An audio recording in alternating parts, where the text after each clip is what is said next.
मेरे नबी के एक सहाबी है, नाम है जाबिर। जाबिर की बीवी ने कहा नबी की दावत कर दो।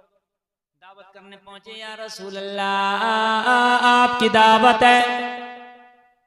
बस नबी की दावत, घर में एक ही आदमी का इंतजाम था। नबी ने पूरे 1500 सहाबी को नोट दिया, तुम्हारी भी दावत है।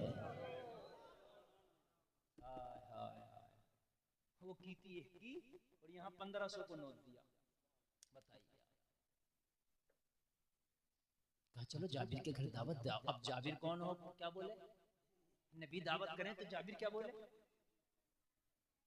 तेजी से घर आए, बीवी ने की हो गई दावत? बोले दावत तो हो गई मगर प्रोग्राम बढ़ गया। दावत तो हो गई मगर प्रोग्राम बढ़ गया। क्या हुआ? कहा हमने नबी की थी, नबी ने सभी की कर दी। अब बताओ क्या करें? अगर आज की ओनी पौनी होती तो डंडा लेके खड़ी हो जाती। तूने मना क्यों नहीं किया? तूने मेरे घर को होटल समझ लिया। मगर खुदा की कसम सिहाबी की बीवी सिहाबिया है, आशिक की बीवी आशिका है, ईमान वाले की बीवी ईमान वाली है। हाय हाय हाय, शान बीवियों की, खुदा की कसम अजमत वाली बीवी, नेक बीवी की शान यही होती है कि अगर शोहर की कोई भी बात हो तो उसे पहले बर्दाश्त करे, शोहर के हर हुक्म को मानने की कोशिश करे, शोहर के हुक्म के आगे अपनी बात ना चलाए। अगर शोहर कुछ कह दे तो उस पर खामोश होके उसको बर्दाश्त कर ले और अपने शोहर की गरीबी को भी निभाने की कोशिश करे। शोहर के घर में तकलीफें हो तो निभाने की कोशिश करे।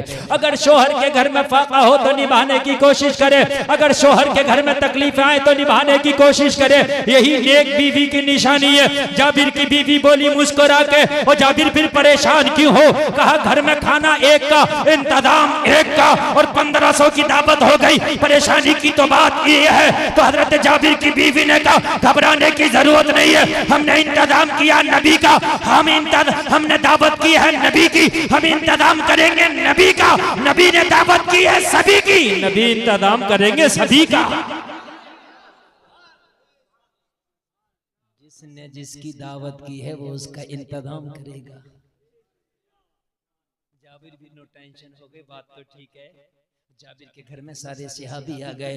जाबिर के घर में लोग मेरे नबी आ गए। लोगों तरह गौर करो, सारे सहाबा मेरे नबी के मेहमान बने हैं। आज हजरत जाबिर का दस्तरखान क्या है, खुदा की कसम इस पर मलाइका भी फख्र कर रहे हैं, हुराने जन्नत और हामिलाने अर्श के फरिश्ते भी आज जाबिर के दस्तरखान पर अश अश कर रहे हैं। ओ जाबिर तेरी किस्मत को सलाम, इसलिए कि आज तेरे दस्तरखान के मेहमान आमीना के लाल बने हैं और उनके गुलाम बने हैं। अल्लाह अल्लाह। अब जब हजरत जाबिर के घर में खाना तैयार हो गया और खाना बन गया, लोगों खाना कितना था, एक छोटा सा बकरी का बच्चा था, ज़िबा करके हजरत जाबिर ने बस वही बनाया था। हजरत जाबिर खामोश है। मेरे नबी दिल को भी जानते हैं, मेरे नबी दल को भी जानते हैं, दिल को भी जानते हैं। वो दल को भी जानते हैं, दिल को भी जानते हैं, वो दोनों को जानते हैं। नबी समझ गए जाबिर के घर में खाने का इंतजाम कम है, जाबिर परेशान है। 1500 की मैंने दावत कर दी, कहने लगे जाबिर खाना बन गया। अर्ज की रसूल अल्लाह बन गया, फिर भी ना कह सके कम है। या रसूल अल्लाह बन गया। कहा जाबिर बन गया तो हांडी लाओ। हांडी लाई गई। मेरे नबी ने हांडी में लुआबे दहन शरीफ डाल दिया। सुभान अल्लाह। बरकत की दुआ कर दी। कहा जाबिर ढक्कन न उठाना, अंदर चमचा डालते जाओ निकालते जाओ, खिलाते जाओ निकालते जाओ, खिलाते जाओ। जाबिर कहते हैं मैंने 1500 को खिला दिया, खुद भी खा लिया, बच्चों ने खा लिया, और जब बाद में देखा तो जितना पका था उतना ही मौजूद था। नारे तकबीर, नारे मस्जिद के आला हजरत, नारे तकबीर, नारे रिसालत। यह है तेरे नबी की शान जलसे में आने वालों, अब अपने आप को जरा गौर करो, तैयार करो। ए लोगों, अगर आपने अपने मुस्तफा की जात को ना समझा तो समझ लो आपने जिंदगी में दुनिया में आने का मकसद ना समझा। पूरी दुनिया एक तरफ, मेरे नबी के थूक का मुकाबला नहीं कर सकती।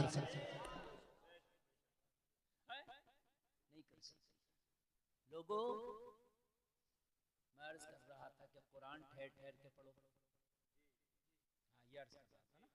कुरान ठहर ठहर के पढ़ो। खुदारा कुरान को तेज मत पढ़ना। अगर कुरान को तेज पढ़ोगे तो फिर आप कुरान की खिलाफ वर्जी करोगे।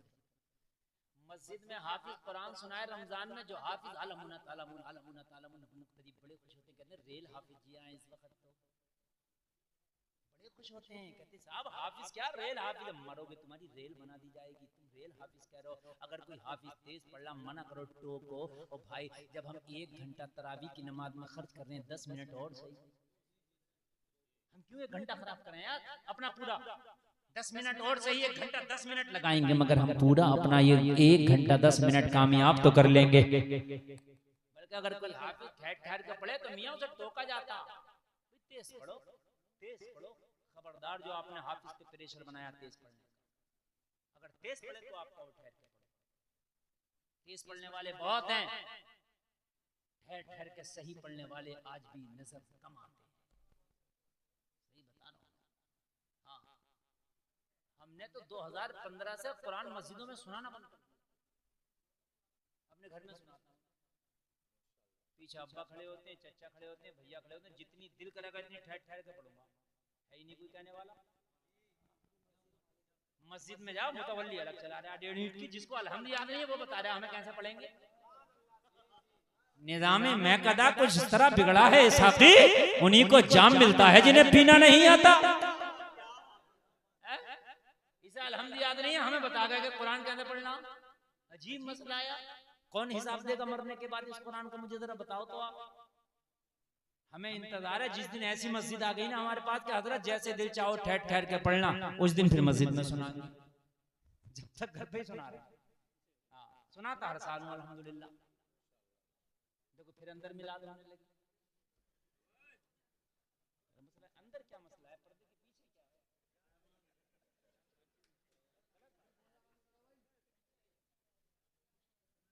असल में एक बात बताऊं मैं आपको, मैं बड़ा हसास आदमी,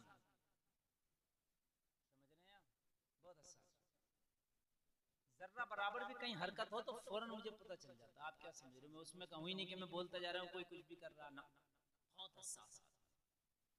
एकदम पीछे करो किधर भी, तो बहुत थोड़ा मजमा, अगर इससे भी कई गुना ज्यादा मजमा हो तब भी मेरी तवज्जो मजमे पर ही रहती है। और अल्हम्दुलिल्लाह मैं जितनी देर बोलता हूँ बहुत मेहनत से बोलता हूँ। ये मेरे खानदान के लोग बड़ी मेहनत से सुन भी रहे हैं, आप लोग सुन रहे। अब आप लोग अगर मेहनत से नहीं सुनेंगे तो कोई बात नहीं है, हम तो रोज तकरीर करते हैं, कल कर लेंगे। जरूरी थोड़ी है कि आज ही करना है, कल कर लेंगे। 19 मिनट और बोल लिए तो 1 घंटा हो जाएगा, और 1 घंटा पता भी नहीं चलता, पौन घंटा हो चुका पता चल रहा है, ऐसे लग रहा है अभी शुरू हुए। आप लोग बात मत करो, आप मोहब्बत से सुनो, एक एक लम्हा ये कीमती है। अगर मस्जिद में कुरान आप तेज सुनने तो इससे बेहतर ये है कि बिना कुरान वाली खाली अलंतरा वाली तरह भी पढ़ो। कुरान को बिगाड़ो मत, अगर हर्फ हरकत बदल गया माना फासिद हो जाएंगे। हर्फ हरकत का बदलना लहने जली है, जिसका पढ़ना सुनना दोनों हराम है, समझ रहे हैं आप। जिसका पढ़ना भी और सुनना भी दोनों हराम है। तरावी में हदर में पढ़ सकता है, इससे तेज नहीं पढ़ सकता, समझ रहे हैं आप। हदर से तेज पढ़ना नहीं है, हदर ये है कि जिसमें हर्फ और हरकत बिल्कुल साफ साफ समझ में आए। जो 5 अलिफ है मत, वो 3 अलिफ 2.5 अलिफ खिंच जाए, इससे कम नहीं है। अल्हम्दुलिल्लाह फकीर ने क़िरात भी मुकम्मल पढ़ी है।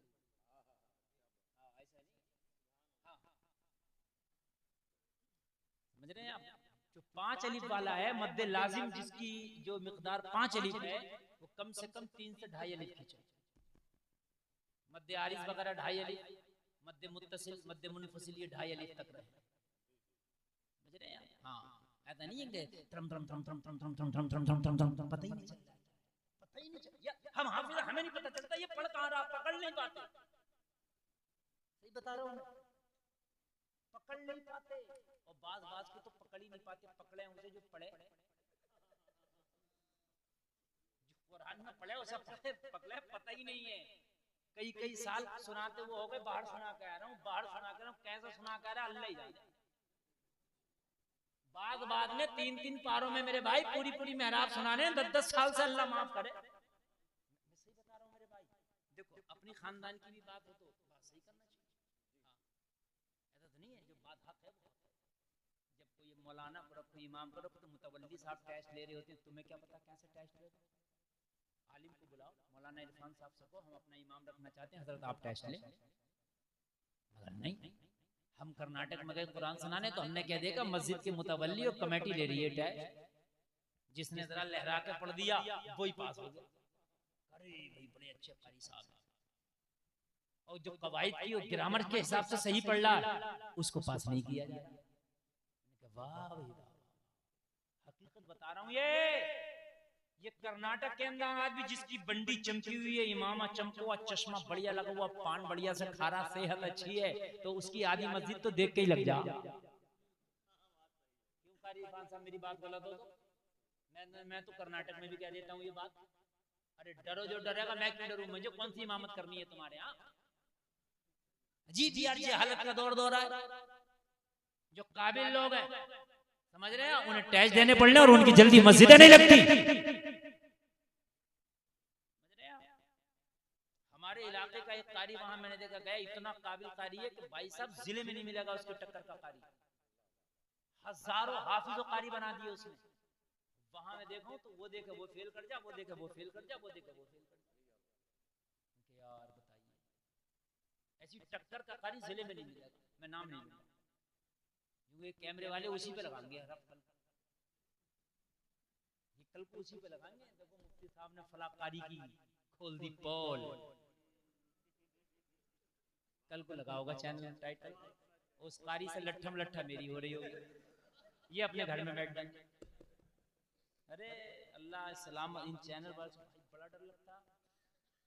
मैं बड़ा समझा दिया, मेरी तकरीर है कोई, देखिए मैंने अभी तक तकरीर करी है, कोई चुटकुल्ला का बयान नहीं किया। आप हंसे भी तो मना किया मैंने, मैं जमीनी हकीकत बयान करता हूँ जो सच बात है। अब उस पर चैनल वाले खी लगा देते हैं, तो वो ऐसा लगता है कि जैसे मैं हंसी की बातें कर रहा हूं, तो बात का वजन खत्म हो जाता है। मैंने ये बात कही कि ये जो कुरान पढ़ लो, जैसे आप पढ़ लो ना ऐसे करके पढ़ लो कि आप 2 पढ़ लिए, 4 पढ़ लिए, 5 पढ़ लिए, मत पढ़ो। खुदारा बाज़ आओ। और एक मसला और बयान कर दूं, बहुत से लोग कुरान और नमाज दोनों ऐसे पढ़ते हैं। मैं बताऊं आपको, आप देखना मुझे जो मैं कह रहा हूं ये काम की बातें हैं, ये ठेले वाला नहीं बताएगा, मौलवी बताएगा।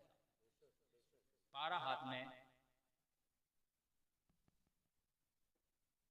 होठ तक नहीं चल रहे, कुरान पढ़ रहा है, होता कि नहीं होता मुझे बताइए। नमाज भी ऐसी पढ़ता, फिर रुकू हो गया, सही बता रहा हूं मैं, सजदा भी हो गया, जबान तक नहीं चली, होठ तक नहीं हिल रहे। ना ये कुरान है ना ये नमाज है। ये भी मसला सुन, बहुत से आए अल्लाह अकबर खड़े हो ऐसे करके, वो कहते हैं कि भाई तुम पढ़ने बड़े दिल में मैं पढ़ लिया, तो ये पढ़ाई काबिल कबूल नहीं है। क़िरात बिस्सिर का हुक्म भी ये है कि इतनी जोर से पढ़ो कि आवाज़ खुदा सके। खुद सुन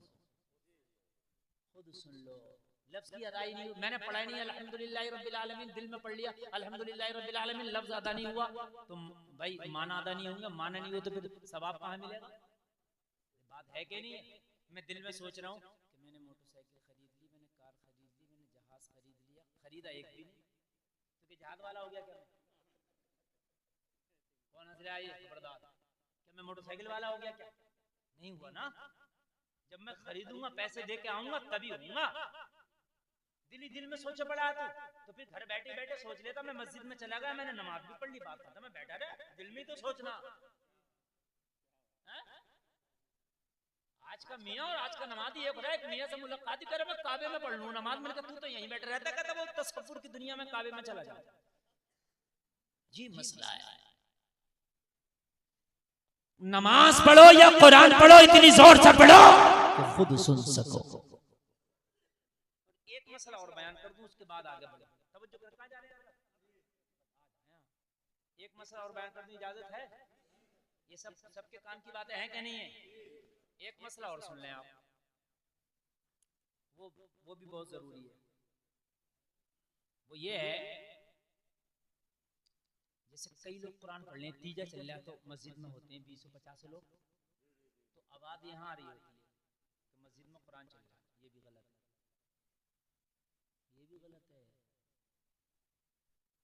अगर कई लोग कुरान पढ़ रहे हैं तो इतनी जोर से पढ़ें कि बस खुद ही सुन सके। इसलिए कि अगर कुरान जोर से पढ़ा जाए तो हुक्म है फैज़ा क़रअतल क़ुरआन फस्तमिऊ लहू वअन्सितू लअल्लकुम तुरहमून। जब कुरान पढ़ा जाए तो खामोशी से सुनो ताकि तुम्हारे ऊपर रहम किया जाए। हुक्म है जब कुरान पढ़ा जाए तो खामोशी से सुनो। तो अब जब सब पढ़ लें तो सुन तो कोई किसी की नहीं जा, तो इसलिए इतनी जोर से पढ़ो कि अपनी खुद सुन सको। ये मसला भी बयान करना जरूरी था। समझ में आ गई बात कि नहीं आ गई? हाँ, ताकि तुम्हारे ऊपर रहम किया जाए। और दो बातें और बयान कर दूं, इसी में ऐड कर दूं, इजाजत है? दोनों बातें सुन लो, वो भी काम की हैं। अगर कुरान पढ़ा जाए और कुरान में नाम मोहम्मद आए, जैसे माँ काना मोहम्मदुन अबा अहदिन व मा मोहम्मदुन इल्ला रसूल, तो बहुत से लोग अंगूठे चूमते हैं। अंगूठे नहीं चूमना चाहिए, इसलिए कि सिर्फ कुरान पर ही तवज्जो हो। समझ रहे हैं आप? सिर्फ कुरान। हाँ, पंजाब में होता है नहीं होता, नहीं चूमना चाहिए। किसी आलिम की मत देखेंगे आप चूमते। दूसरा मसला और बयान कर दूं, खुतबे की अजान में जब कहा जाता अशहदु अन्ना मुहम्मदर रसूलुल्लाह, तब भी अंगूठे नहीं चूमना चाहिए। और खुतबे की अजान का जवाब भी नहीं देना चाहिए।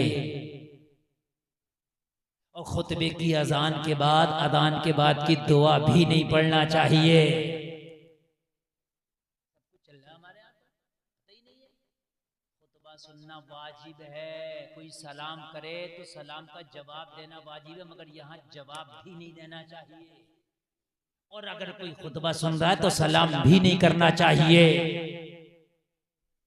बहुत सी जगह तो ऐसा होता है, खुतबा हो रहा है और ये अपनी सुन्नतें पढ़ना शुरू हो गया।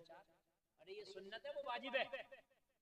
अब बैठ जा और खुतबा सुन, और जब नमाज पढ़ लेना जुमे की तो सबसे आखिर में वो सुन्नतें पढ़ना। बात समझ में आ रही है कि नहीं आ रही है? ये बड़े मोटे मोटे मसले में बयान कर दूं आपको, इसलिए बयान कर रहा हूं कि मौलवी नहीं करेगा तो कौन करेगा? सुबह को कोई पूछे कि तुम्हारे यहाँ जलसा हुआ था, क्या बता के गए, तो कम से कम बतला तो दो। हजरत ये बातें बता के गए। बात है क्या नहीं? कुछ लोग कहते हैं साहब वो गौसे आजम के जलसा कराया तो गौसे आजम की करामत नहीं बता के गए। तो मैं करामत तो मुझे बहुत याद है, इतनी यादें 8 दिन तक बयान बता रहा हूँ। लेकिन गौसे आजम की करामत, खाली करामत बयान कर दूं तो तू तो करामाती नहीं बनेगा ना, वो करामाती थे। तू भी तो कुछ करामाती बन, तुझे भी तो कुछ ना कुछ बता के जाऊं। गौसे आजम ने तो 12 साल की डूबी हुई निकाल दी इशारा करके। तेरी डूबने फिर रही है, ये कैसे निकलेगी ये भी तो बतलाऊं। भाई बात है कि नहीं है? ये बातें जरूरी हैं जलसों में। बल्कि मेरा मानना तो ये, अगर मेरे ऊपर वो जलसे वाले बर्दाश्त कर लें तो सच में मैं तो जलसों में नमाजों के तरीके बता के जाऊं, नमाजों के मसले बताऊं, कब सजदा सहब होगा कब नहीं होगा। मगर अगर ये मैं बताना शुरू कर दिया तो लोग कहेंगे हजरत जलसा फ्लॉप कर दिया। जलसे में तो मजा आता, चौके लगे छक्के लगे, मजा आए, थाए धू होती रहा, मजा आ गया, मजा आ गया। सुबह को पूछो कि मौलाना साहब मुफ्ती साहब क्या बयान करके गए, ये नहीं पता बयान क्या करके गए, मगर मजा आ गया। ये नहीं पता बयान क्या हुआ, मगर मजा आ गया। तो मगर मजा आने से काम नहीं है। जलसे का मतलब ये है कि अगर शराबी हो तो तौबा करके शराब छोड़ दे, बेनमाजी हो तो तौबा करके जो है नमाज पढ़ना शुरू कर दे। अगर नमाज अच्छे से पढ़ना नहीं आ रही थी, जलसा सुना नमाज पढ़ना शुरू कर दे।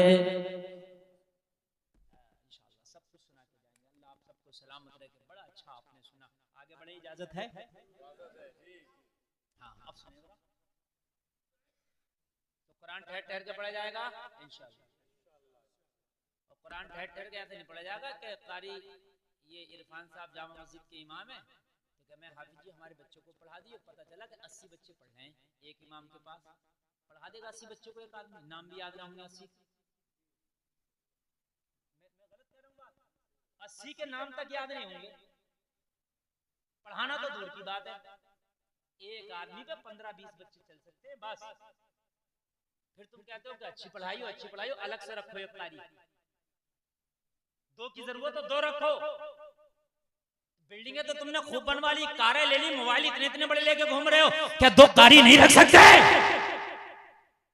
बिजली का बिल, दूध का बिल, मोबाइल का बिल, मोटरसाइकिल के पेट्रोल का बिल, सर्विस का बिल, सारे बिल भरते हो। एक बिल ये भी सही जो तुम्हें दीनदारी सिखाए है कि नहीं? इंतजाम करो ऐसे कि तुम्हारे बच्चे अच्छे पढ़े, बेहतरीन पढ़े, लाजवाब पढ़े। अलग से इंतजाम करो। मदरसा नहीं है, चाहे मस्जिद में बिठाओ, 2 लोगों को बिठाओ, एक आध 2 आलिमा का भी इंतजाम करो जो तुम्हारे गांव की बच्चियों को आलिमा ना बना सके, नमाजी बना सके। दादियां बन गई, दादियां नमाज याद नहीं है, अम्मा बन गई, बाल सफेद हो गए, नमाज याद नहीं है। मुझे बताओ ये मर गई तो कौन जिम्मेदार होगा? बल्कि लड़के से भी ज्यादा जरूरी लड़की का दीन सीखना है, इसलिए कि लड़की के 4 दौर हैं। कितने दौर है लड़की के? जोर से बोल दो, जरा जोर से बोल दो। लड़की के 4 दौर है, 4। अगर ये दीनदार हो गई तो ये 4 नस्लों को दीनदार बनाएगी। पहला दौर है बेटी, अगर ये दीनदार हुई तो किसी की दीनदार बेटी कहलाएगी। दूसरा दौर है बीवी, निकाह के बाद बीवी बनेगी, अगर दीनदार हुई तो ये अच्छी दीनदार बीवी कहलाएगी। बोलो कहलाएगी कि नहीं कहलाएगी?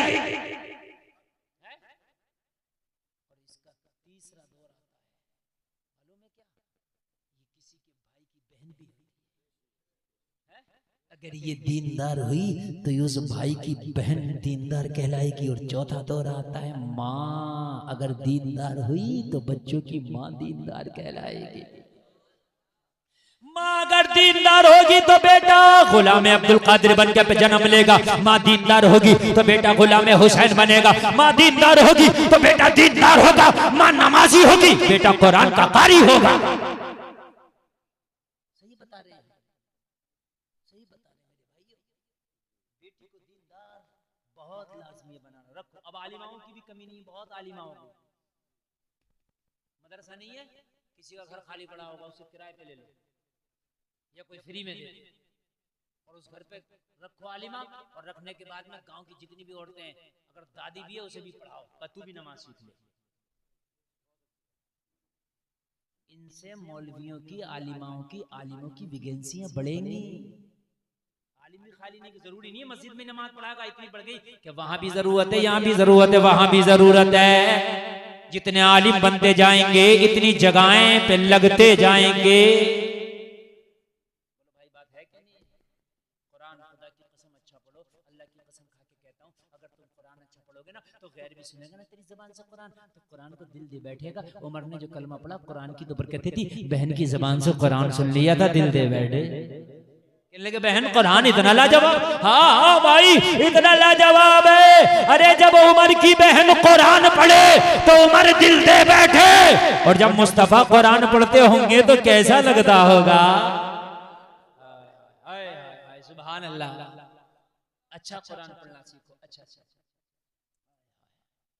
मैं अर्ज कर रहा था, बात इधर निकल गई कि मेरे नबी ने पत्थर खाए, और इतने पत्थर खाए, इतने पत्थर खाए कि तुम्हारी मोहब्बत में लोगों जूतियां खून से भर गई, और मेरे नबी की जूतियां खून से भरी। जल से में आने वालों जरा गौर करना, जरा गौर करना। पहाड़ों का फरिश्ता मेरे नबी की बारगाह में हाजिर हुआ और करता, या रसूल अल्लाह आपके जख्म देके नहीं जाते, आपका हाल देखा नहीं जाता। या रसूल अल्लाह इतने पत्थर मारे जालिमों ने की जूतियां खून से भर गई। या रसूल अल्लाह जमीन में लर्जा है, कहीं फट ना जाए, कयामत ना आ जाए। आका इशारा कर, मैं पहाड़ों का फरिश्ता हूँ, मैं दो पहाड़ों को मिला के इनका ताइफ वालों का कुचल के सुरमा बना दूं। मेरे आका मुझे इजाजत दो। मगर ये करीम नबी कहते खबरदार, इनके ऊपर एक पत्थर भी ना उठाना। कहा या रसूलल्लाह आपको तो बहुत पत्थर मारा। मेरे नबी ने फरमाया ओ पहाड़ों के फरिश्ते, तूने तो इनके हाथ में पत्थर देखे हैं, मैं इनकी नस्लों की जबान पे अपना कलमा देख रहा हूं। अबू जहल पत्थर मारता मारने दे, मगर इसका बेटा कलमा पड़ेगा। अबू सुफियान पत्थर मारता तो मारने दे, अबू सुफियान की नस्लें कलमा पड़ेगी, पढ़ेंगे कलमा। और फिर हुआ जो मक्का का उमर नबी का सर कलम करने चला था, उस उमर ने एक दिन कलमा पढ़ा। शान से कलमा पढ़ा कि पूरे मक्का ने देखा, पूरी दुनिया अरब ने देखा। ऐसा कलमा पढ़ा कि 40वां इंसान है उमर कलमा पढ़ने वाला। कितना 40वां इंसान है, कलमा पढ़ के खड़े हो गए। मैंने नबी ने फरमाया उमर खड़े क्यों है? अर्ज की या रसूलल्लाह, मैंने सुना है कि कलमा पढ़ने वालों को पत्थर से मारा जाता है, कलमा पढ़ने वाले को उमैया अपने कोड़े से मारता है। आका, कलमा पढ़ने वालों का जीना दुश्वार कर दिया है। आका, मक्का की गलियों में कलमा पढ़ने वालों को निकलना दुश्वार कर दिया है। या रसूलल्लाह, आज उमर ने कलमा पढ़ा है, इजाजत दो काबे के हरम में खड़े होकर डंके की चोट पे उमर कलमा पढ़ना चाहता है।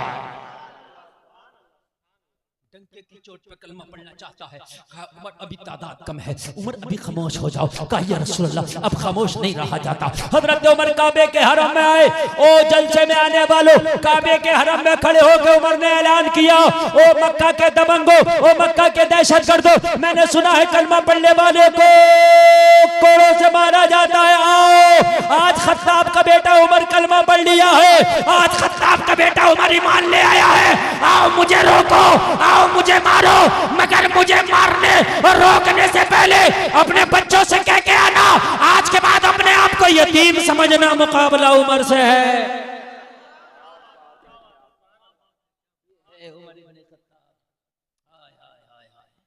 अल्लाह चाहे चाहे दुश्मन को दोस्त बना दे। तुम कहते हो हालात खराब है, हालात खराब नहीं, तू खुद खराब है। 39 को जब अल्लाह ने दबने ना दिया मक्का में, तो तुम तो 1.5 अरब हो, तुम क्यों दब रहे हो? अमल खराब है इसलिए दबना पड़ रहा है। अल्लाह ने तो बड़े बड़े अच्छे को ठंडा कर दिया, तू अमल अच्छे कर, अल्लाह तुझे दबने नहीं देगा ना। अल्लाह तेरी मदद गैब से करेगा, अल्लाह ने करी है गैब से। तेरी मोहब्बत में तेरे नबी ने इतने पत्थर खाए, तो क्या मुझे बताओ, क्या हमारी मोहब्बत ये नहीं होना चाहिए कि सबसे बढ़ के नबी के लिए हो? हम दुनिया का कपड़ा पहन रहे हैं तो हम ये तो देख रहे हैं हीरो का कैसा था, हीरोइन का। मेरी बहनें हीरोइन को देख रही, मेरे भाई हीरो को देख रही हैं, ये नहीं देखते कि मोहम्मद रसूलुल्लाह का लिबास कैसा था। अरे चाहे पैंट ही पहनो, मैं मना नहीं कर रहा, लेकिन कम से कम इतनी ढीली पहन लो पैंट कि वो नमाज में, सजदे में, रुकू में परेशानी ना हो, इस्तंजे में, पेशाब में, पैखाने में परेशानी ना हो। आज तो पैंट भी ऐसी चल रही है, मेरा नौजवान अगर लगता है तो खुदा की कसम हया आती है, देखने वालों को शर्म आती है, देखने वालों को। ये जुमले मेरे आप खुद समझ रहे होंगे। अगर लच जाए मेरे भाई तो उसका जिस्म का वो हिस्सा दिखता है जिसका दिखाना हराम है, हराम।